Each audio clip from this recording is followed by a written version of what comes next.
കേരളത്തിൽ തന്നെ പിടിച്ചു നിർത്തുവാനുള്ള രീതിയിൽ.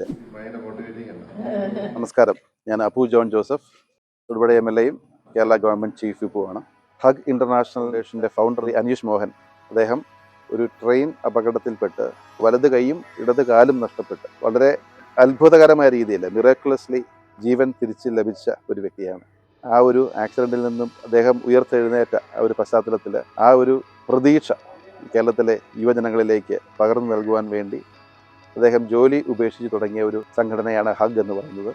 ഹോപ്പ്, യുണീക്നെസ് ആൻഡ് ഗ്രോത്ത് എന്ന മുദ്രാവാക്യം മുഖമുദ്രയായിട്ടെടുത്ത് കേരളത്തിലെ കുട്ടികളെ ഐഡൻറ്റിഫൈ ചെയ്ത് അവരുടെ സമഗ്രമായ ഒരു വികസനത്തിലേക്ക് നയിക്കുന്ന രീതിയിൽ അവരുടെ യുണീക്നെസ് കണ്ടുപിടിച്ച് അവരിൽ പ്രതീക്ഷകൾ നൽകി ഈ യുവജനങ്ങളെ കേരളത്തിൽ തന്നെ പിടിച്ചു നിർത്തുവാനുള്ള രീതിയിൽ എക്വിപ്പ് ചെയ്യാൻ വേണ്ടി പ്രവർത്തിക്കുന്ന ഒരു സംഘടനയാണ്. കേരളത്തിലെ സാമ്പത്തികമായി പിന്നോട്ട് നിൽക്കുന്ന വിദ്യാർത്ഥികൾക്ക്, അതുപോലെ പഠനത്തിൽ മികവ് കാണിക്കുന്ന വിദ്യാർത്ഥികൾക്ക് ഒരു സ്കൂൾ കിറ്റ് വിതരണം ചെയ്യുന്ന ഭാഗമായി തൊടുപുഴയിലെ ഒരു സ്കൂളിലേക്ക് കിറ്റ് കൂടെ വന്നിരിക്കുന്നത് നമ്മുടെ സമൂഹത്തിൽ കാതലായ വിപ്ലവകരമായ മാറ്റങ്ങൾ വരുത്തുവാൻ ഇവരുടെ പ്രവർത്തികൾക്കാകട്ടെ എന്ന് ആശംസിക്കുന്നു.